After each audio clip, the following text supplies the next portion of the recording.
चलिए दोस्तों जान लेते हैं आज देश दुनिया से जुड़ी 20 सबसे बड़ी खबरों की। लेकिन दोस्तों उससे पहले मेरी आपसे एक छोटी सी रिक्वेस्ट है, अगर दोस्तों आपको हमारी न्यूज पसंद आती है तो इसे लाइक और डिसलाइक जरूर करिएगा। तो दोस्तों जान लेते हैं आज की पहली बड़ी खबर। 4 राज्यों में बीजेपी की जीत के बाद गुजरात पहुंचे प्रधानमंत्री मोदी। गांधीनगर में मां हीराबेन से लिया आशीर्वाद।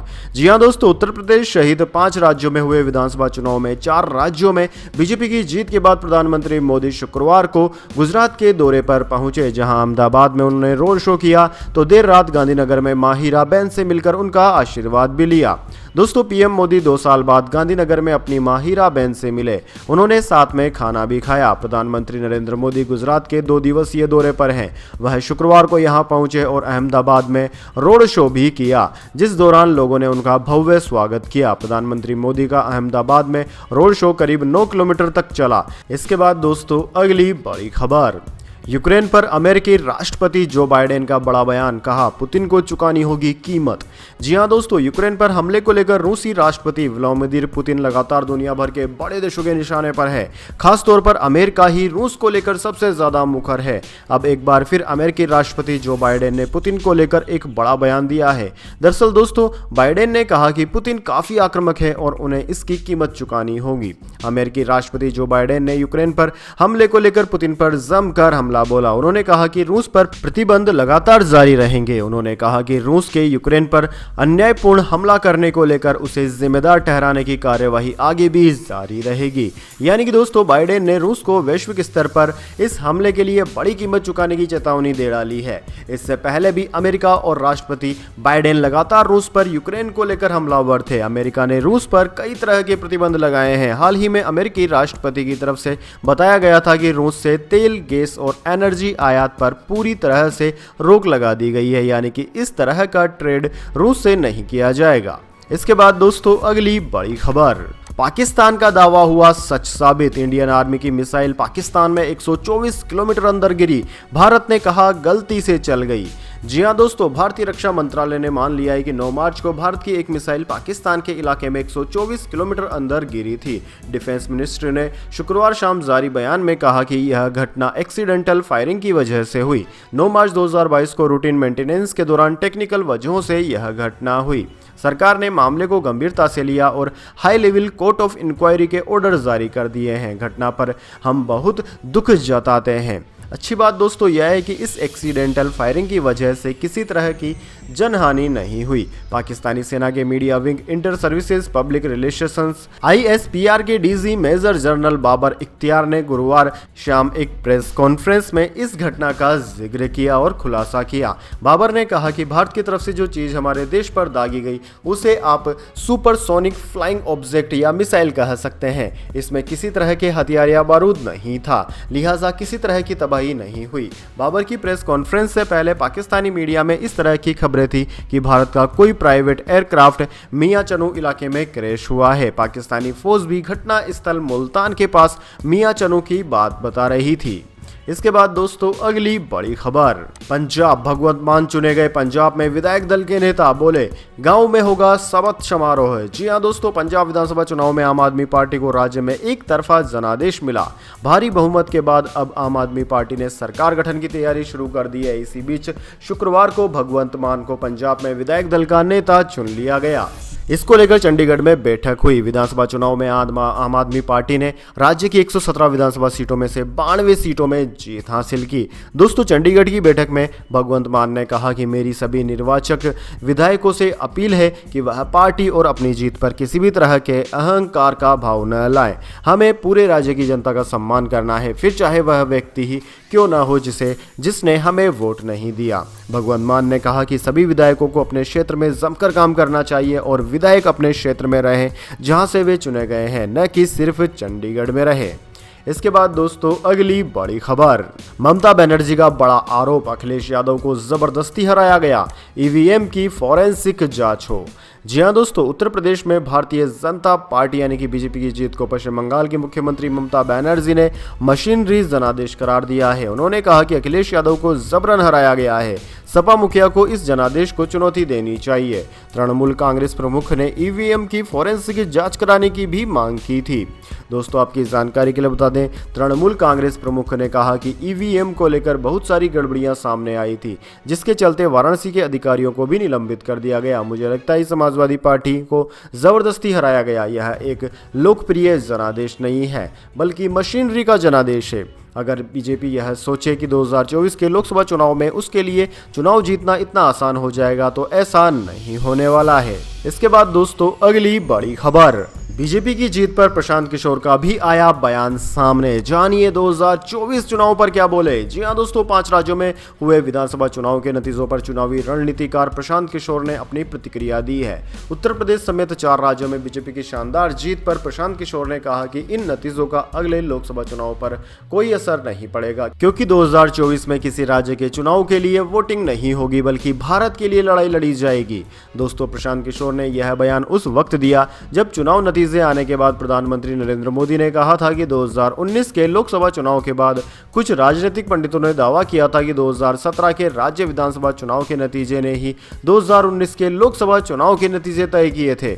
उन्होंने यह भी कहा था कि इस बार भी उन्हें यह कहने का साहस दिखाना चाहिए कि 2022 के नतीजों ने 2024 के नतीजे तय कर दिए हैं। इसके बाद दोस्तों अगली बड़ी खबर, 5 राज्यों में चुनावी हार के बाद कांग्रेस के G23 की बैठक, गुलाम नबी आजाद के घर पहुंचे वरिष्ठ नेता। जी हां दोस्तों, 5 राज्यों के विधानसभा चुनाव में मिली करारी हार के एक दिन बाद कांग्रेस के असंतुष्ट नेताओं ने शुक्रवार शाम को पार्टी के वरिष्ठ नेता गुलाम नबी आजाद के घर पर मुलाकात की। पूर्व केंद्रीय मंत्री कपिल सिब्बल, मनीष तिवारी और आनंद शर्मा भी बैठक के लिए दिल्ली में आजाद के घर पहुंचे। दोस्तों गुरुवार को आए चुनावी नतीजों में कांग्रेस ने पंजाब राज्य गंवा दिया, जो आखिरी बड़े राज्यों में से एक था। वहां अरविंद केजरीवाल की आम आदमी पार्टी ने प्रचंड जीत हासिल की। पार्टी ने उत्तराखंड, गोवा और मणिपुर राज्य में भी कमजोर प्रदर्शन किया, जहां उसे सत्ता में वापसी की उम्मीद थी। दोस्तों भारत के सबसे बड़े राजनीतिक और सबसे पुराने राजनीतिक रूप से महत्वपूर्ण उत्तर प्रदेश में देश की सबसे पुरानी पार्टी कांग्रेस प्रियंका गांधी वाड्रा के नेतृत्व में एक हाई वोल्टेज अभियान के बावजूद कोई प्रभाव डालने में विफल रही। पिछले वर्ष G23 के नेता कांग्रेस आलाकमान के नेतृत्व पर सवाल खड़े कर चुके हैं और ऐसे में चुनाव में बुरे प्रदर्शन के बाद एक बार फिर कांग्रेस पार्टी के अंदर हलचल शुरू होने लगी है। इसके बाद दोस्तों अगली बड़ी खबर, जंग के बीच रूस में टेंशन में छात्र, भारतीय दूतावास ने एडवाइजरी जारी कर कही यह बात। जी हां दोस्तों, रूस में भारत के दूतावास ने देश में पढ़ रहे भारतीय छात्रों के लिए दिशा निर्देश जारी किए हैं। दूतावास की तरफ से भारतीय छात्रों से कहा गया है कि हम सभी छात्रों को आश्वस्त करते हैं कि वर्तमान में कोई सुरक्षा कारण नहीं दिखता है जिसके चलते देश छोड़ा जाए। दूतावास की तरफ से कहा गया है कि रूस में मौजूद भारतीय छात्रों विश्वविद्यालयों की तरफ से इस संबंध में सलाह मांगी गई थी कि छात्रों को देर में रुकना चाहिए या नहीं। दूतावास छात्रों और भारतीयों की सुरक्षा को लेकर सभी संबंधित अथॉरिटी से संपर्क में है। भारत के रूस के बीच फ्लाइट की डायरेक्ट कनेक्टिविटी है और बैंकिंग सेवाओं में थोड़ा सा व्यवधान आया है। छात्रों से अनुरोध है कि वह अपने विश्वविद्यालयों को संपर्क में लगातार बने रहें, बिना किसी परेशानी के अपनी पढ़ाई जारी रखें। इसके बाद दोस्तों अगली बड़ी खबर, शिवसेना सांसद संजय राउत ने कसा तंज, कहा मायावती और ओवैसी को दिया जाना चाहिए भारत रत्न। जी हां दोस्तों, शिवसेना के नेता और सांसद संजय राउत ने उत्तर प्रदेश में भारतीय जनता पार्टी की प्रचंड जीत पर तंज कसते हुए कहा कि यूपी उनका राज्य था, लेकिन फिर भी अखिलेश यादव की सीटें 3 गुना बढ़ गई। बीजेपी की जीत में बसपा प्रमुख मायावती और ओवैसी का योगदान है। इन सबको पद्म विभूषण और भारत रत्न देना चाहिए। उन्होंने कहा कि भाजपा ने 4 राज्यों में जीत हासिल की, लेकिन उत्तराखंड में उनके मुख्यमंत्री हार गए, गोवा में उनके 2 उप मुख्यमंत्री हार गए और पंजाब में तो भाजपा को एक राष्ट्रीय पार्टी है उसको जनता ने पूरी तरह से नकार दिया। पीएम मोदी, गृह मंत्री और रक्षा मंत्री ने वहां जाकर जमकर प्रचार किया, फिर भी बीजेपी क्यों हार गई। इसके बाद दोस्तों अगली बड़ी खबर, जम्मू कश्मीर में सेना का हेलीकॉप्टर हुआ क्रैश, एक पायलट की मौत। जी हां दोस्तों, जम्मू कश्मीर के गुरेज सेक्टर के बरोमा इलाके में भारतीय सेना का एक चीता हेलीकॉप्टर दुर्घटनाग्रस्त हो गया। इस हादसे के वक्त एक चीता हेलीकॉप्टर में 2 पायलट सवार थे, जिनमें से एक की मौत हो गई जबकि दूसरा गंभीर रूप से घायल है। इसके बाद दोस्तों अगली बड़ी खबर, बीजेपी की बम्पर जीत पर आया राकेश टिकैत का रिएक्शन, किसान आंदोलन पर कही यह बात। जी हां दोस्तों, किसान नेता राकेश टिकैत ने 5 राज्यों के विधानसभा चुनाव के नतीजों को लेकर कहा कि जनता का फैसला सर्वोपरि है। साथ ही उन्होंने उम्मीद जताई कि उत्तर प्रदेश, पंजाब, उत्तराखंड, गोवा और मणिपुर की नई सरकारें किसानों और मजदूरों के उत्थान के लिए काम करेगी। भारतीय किसान यूनियन के राष्ट्रीय प्रवक्ता राकेश टिकैत का ये रिएक्शन गुरुवार रात उस समय आया जब भारतीय जनता पार्टी के उत्तर प्रदेश सहित 4 राज्यों जबकि आम आदमी पार्टी के पंजाब में बहुमत हासिल करने की पुष्टि हो गई। इसके बाद दोस्तों अगली बड़ी खबर, पहली बार रूस यूक्रेन युद्ध पर खुलकर बोला चीन। दोस्तों क्या बोला जाने इस खबर को, लेकिन उससे पहले मेरी आपसे एक छोटी सी रिक्वेस्ट है, अगर दोस्तों आपको अभी तक हमारी न्यूज पसंद आई तो इसे एक छोटा सा लाइक जरूर दे दीजिए, और अगर दोस्तों आपको पसंद नहीं आई तो बेशक आप डिसलाइक भी कर सकते हैं, लेकिन दोस्तों लाइक और डिसलाइक जरूर कीजिए, क्योंकि यही हमारी मेहनत का फल होता है और इसी से हमें पता चलता है कि आपको हमारी वीडियोस पसंद आ रही है या नहीं। तो दोस्तों जान लेते हैं क्या है पूरी खबर। दरअसल दोस्तों रूस और यूक्रेन के बीच चल रहा घमासान लंबा खिंच रहा है। इसे लेकर दुनिया भर के देश परेशान हो रहे हैं। अब इस घमासान को लेकर चीन ने भी चिंता जताई है और इसे गंभीर बताते हुए शांति की कोशिश के लिए भूमिका निभाने की पेशकश की है। चीन के प्रधानमंत्री ली केकियांग ने बिना रूस की आलोचना किए कहा कि हम इस संकट के शांतिपूर्ण समाधान के लिए की जाने वाली सभी अनुकूल कोशिशों का सपोर्ट करते हैं। ली केकियांग ने कहा कि अभी सबसे जरूरी है तनाव को बढ़ने या नियंत्रण से बाहर होने से रोकना। यूक्रेन पर रूस के आक्रमण के मुद्दे पर चीन ने रूस का पूरा साथ दिया है। इससे लगातार यह चर्चा हो रही है और डर भी बना हुआ है कि कहीं चीन ताइवान के साथ भी ऐसा ही व्यवहार न करे। चीन लंबे समय से ताइवान को अपना क्षेत्र बताता रहा है। ऐसे में आशंका जताई जा रही है कि चीन बल प्रयोग करके उसे कब्जा कर सकता है। वहीं ताइवान के रक्षा मंत्री चिऊ कुआ-जेंग ने इन अटकलों के बीच गुरुवार को कहा कि अगर चीन के साथ कोई संघर्ष होता है तो यह सभी पक्षों के लिए विनाशकारी होगा, बेशक इस संघर्ष का रिजल्ट कुछ भी निकले। इसके बाद दोस्तों अगली बड़ी खबर, गोल्ड सिल्वर प्राइस टुडे, चांदी हुई सस्ती, सोने का भी कम हो गया है दाम। जी हां दोस्तों, शुक्रवार को सोने की कीमत गिरावट पर रही। रूस और यूक्रेन के बीच बातचीत में कुछ स्पष्ट प्रगति नहीं होने की वजह से दूसरा साप्ताहिक लाभ दर्ज हो सकता है। दोस्तों सेफ हेवन धातु पिछले सत्र में लगभग 3% नीचे आ गई है। MCX पर सोना वायदा 0.45% यानी कि 239 रुपए की गिरावट के साथ 53,000 रुपए प्रति 10 ग्राम पर आ गई। चांदी वायदा 0.41% यानी कि 291 रुपए की गिरावट के साथ 70,180 रुपए प्रति किलोग्राम पर कारोबार कर रही थी। वहीं दोस्तों Indian Boolean and jewellers association के अनुसार हाजिर बाजार में शुद्धता वाला सोना 52,880 रुपए प्रति 10 ग्राम पर बिका, जबकि चांदी 69,815 रुपए प्रति किलोग्राम पर बिकी। इसके बाद दोस्तों अगली बड़ी खबर, शेयर मार्केट टुडे, बाजार में जारी है उतार चढ़ाव, गिरावट पर खुलने के मिनटों बाद ही बढ़त पर पहुंचा सेंसेक्स। जी हां दोस्तों, आज सप्ताह के आखिरी कारोबारी दिन बाजार में उतार चढ़ाव जारी रहा। सेंसेक्स और निफ्टी की शुरुआत लाल निशान पर हुई थी, लेकिन बाजार खुलने के मिनटों बाद ही यह हरे निशान पर कारोबार करने लगा।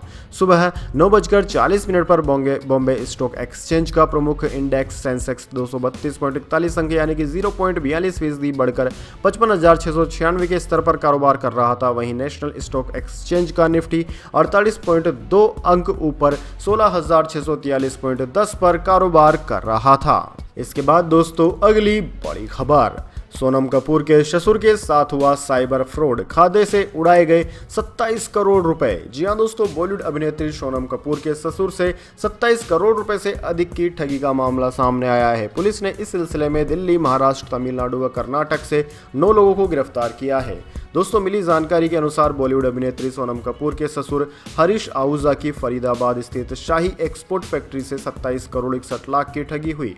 फरीदाबाद पुलिस उपायुक्त नीतीश अग्रवाल ने बताया कि साइबर ठगों ने हरीश आहूजा बनकर फर्जी कंपनी बना ली और करोड़ों रुपए ट्रांसफर किए। शिकायत मिलने के बाद फरीदाबाद की साइबर थाना पुलिस ने 9 लोगों को गिरफ्तार किया। उन्होंने बताया कि शिकायत मिलने के बाद फरीदाबाद की साइबर थाना पुलिस ने इस मामले की जांच शुरू की।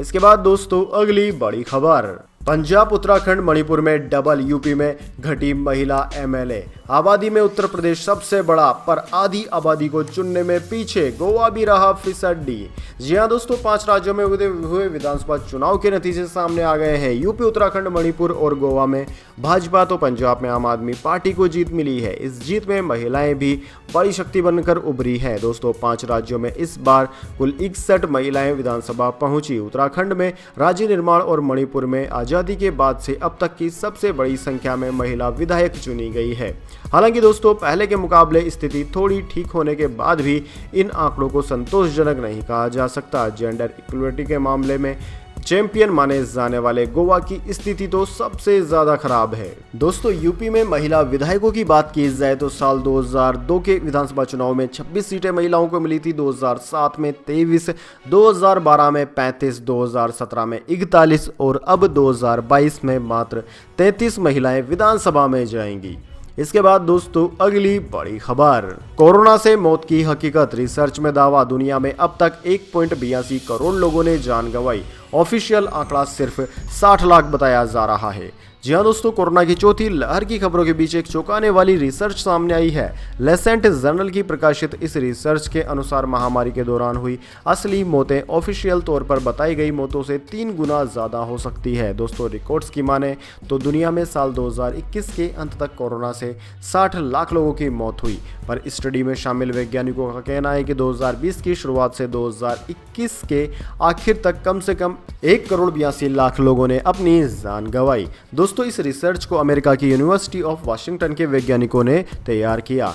टीम लीड हाई डोंग वांग के अनुसार दर्ज न की गई मौतें संसाधनों की कमी के कारण छूट गई थी। साथ ही इनसे कई मौतों को महामारी के अप्रत्यक्ष कारणों जैसे कि हेल्थ केयर की कमी, खराब अर्थव्यवस्था और लॉकडाउन में गिना गया। इस शोध के लिए वैज्ञानिकों ने 187 देशों की 2020 और 2021 की कोरोना डेथ रिपोर्ट्स को इकट्ठा किया। इनके साप्ताहिक और मासिक डेटा को निकालकर ऐसे मॉडल बनाए जिससे बाकी मौतों का पता चल सके। जांच में पता चला कि दुनिया के हर 1000 लोगों पर कोरोना से 1 मौत हुई है। यह मौत ऑफिशियल आंकड़ों में दर्ज नहीं की गई है। इसके बाद दोस्तों अगली बड़ी खबर, डे नाइट टेस्ट में होगी रिकॉर्ड्स की बारिश, भारत के पास घरेलू मैदान पर लगातार 15वीं सीरीज जीतने का मौका, रोहित खेलेंगे 400वां इंटरनेशनल मैच। जी हां दोस्तों, बेंगलुरु में भारत और श्रीलंका के बीच शनिवार से 2 टेस्ट मैचों की टेस्ट सीरीज का आखिरी मुकाबला खेला जाएगा। यह मैच डे नाइट टेस्ट होगा और पिंक बॉल से खेला जाएगा। दोस्तों माहौली टेस्ट में मिली एक तरफा जीत के बाद दूसरे मैच के लिए भी टीम इंडिया को जीत का फेवरेट माना जा रहा है। दोस्तों टीम इंडिया अगर श्रीलंका के खिलाफ टेस्ट सीरीज जीतने में सफल रही तो घरेलू मैदानों पर लगातार भारत की यह 15वीं सीरीज जीत होगी। भारत ने पिछली घरेलू टेस्ट सीरीज नवंबर 2012 में इंग्लैंड के खिलाफ हारी थी। उस समय महेंद्र सिंह धोनी टीम के कैप्टन थे। उसके बाद से अब तक भारतीय टीम कोई घरेलू टेस्ट सीरीज नहीं हारी है। आज तक किसी भी टीम ने अपने घरेलू मैदान पर इतनी सीरीज नहीं जीती है। इसके बाद दोस्तों अगली बड़ी खबर, सीबीएसई एग्जाम 26 अप्रैल से तैयारी के लिए समय मिलेगा, पेपर पढ़ने के लिए अलग से मिलेंगे 15 मिनट। जी हां दोस्तों, केंद्रीय माध्यमिक शिक्षा बोर्ड की 10वीं और 12वीं के लिए टर्म सेकंड एग्जाम 26 अप्रैल से होंगे। इस बार परीक्षा का समय सुबह 10:30 बजे से रहेगा। इसके साथ ही शिफ्ट भी एक ही होगी, यानी कि दोस्तों बच्चों को 2 शिफ्ट में एग्जाम देने जाना पड़ेगा। 2 परीक्षाओं के बीच पर्याप्त समय दिया जाएगा ताकि एक ही तारीख पर 2 सब्जेक्ट्स का पेपर न पड़े। दोस्तों भारत के अलावा 26 और देशों में सीबीएसई बोर्ड परीक्षाएं होंगी। दोस्तों अगर आप सीबीएसई बोर्ड परीक्षा का टाइम टेबल डाउनलोड करना चाहते हैं तो cbse.gov.in पर आप डाउनलोड कर सकते हैं। cbseacademic.nic.in पर जाकर भी आप डेट शीट डाउनलोड कर सकते हैं। इसके बाद दोस्तों अगली बड़ी खबर, पंजाब ने शानदार फैसला किया है, विधानसभा चुनाव में आम आदमी पार्टी की जीत के बाद बोले नवजोत सिंह सिद्धू। जी हां दोस्तों, पंजाब विधानसभा चुनाव में आम आदमी पार्टी के हाथों कांग्रेस की करारी हार के बाद राज्य पार्टी प्रमुख नवजोत सिंह सिद्धू शुक्रवार को मीडिया से रूबरू हुए। उन्होंने कहा कि यह बदलाव की राजनीति है। संवाददाताओं से बातचीत में उन्होंने कहा कि मैं नए सिस्टम में प्रवेश के इस शानदार फैसले के लिए पंजाब के लोगों को बधाई देता हूं। यह पूछे जाने पर कि क्या पंजाब कांग्रेस प्रमुख रहते हुए वे यह बात कैसे कह सकते हैं तो सिद्धू ने कहा कि लोगों ने बदलाव को चुना है और वे कभी गलत नहीं होते। लोगों की आवाज भगवान की आवाज है, हमें इसे विनम्रता से स्वीकार करना चाहिए और इसके आगे सिर झुकाना चाहिए। दोस्तों चेहरे पर निराशा के कोई भाव न दिखाते हुए सिद्धू ने कहा कि पंजाब का उत्थान उनका मिशन है और वे इससे न कभी भटके और न भटकेंगे। दार्शनिक अंदाज में उन्होंने कहा कि जब एक योगी धर्म युद्ध पर होता है तो सभी बंधनों से परे होता है, उसे मृत्यु का भी यह मोह नहीं होता। मैं यहाँ पंजाब में हूँ और यहीं रहूँगा। जब किसी का बड़ा उद्देश्य होता है तो वह पंजाब से प्यार करता है, तो जीत या हार की परवाह नहीं करता। उन्होंने कहा कि लोगों के साथ मेरे संबंध सीमित नहीं है, यह दिल के रिश्ते हैं, यह चुनाव जीतने और हारने तक सीमित नहीं है। मैं पंजाब के लोगों में भगवान को देखता हूं और उनके कल्याण में मैं अपना कल्याण देखता हूं। तो दोस्तों यह थी आज की तमाम बड़ी खबरें। इसके बाद दोस्तों अब बारी आती है आज के माइंड क्यूज क्वेश्चन की। जी हाँ दोस्तों, एक आसान से सवाल का जवाब देकर आप जीत सकते हैं एक अमेजिंग सरप्राइज गिफ्ट हमारे यूट्यूब चैनल की ओर से। तो दोस्तों आज का सवाल आपकी स्क्रीन पर आ चुका है। उत्तर प्रदेश राज्य में सबसे ज्यादा बार कौन सी पार्टी ने सरकारें बनाई है? जी हाँ दोस्तों, अगर आप जानते हैं कि उत्तर प्रदेश में सबसे ज्यादा बार कौन सी पार्टी की सरकार आई है तो जल्दी से कमेंट बॉक्स में उस पार्टी का नाम लिख दीजिए। अगर दोस्तों आपका जवाब होता है एकदम सही और आप चले जाते हैं लक्की विजेता के रूप में, तो आपको मिल सकता है एक अमेजिंग सरप्राइज गिफ्ट हमारे यूट्यूब चैनल की ओर से। तो दोस्तों जल्दी से अपना उत्तर कमेंट बॉक्स में लिख दीजिए, वीडियो को लाइक कर लीजिए और चैनल को सब्सक्राइब करके बेल आइकन भी दबा लीजिए। धन्यवाद। वंदे मातरम। जय हिंद, जय भारत।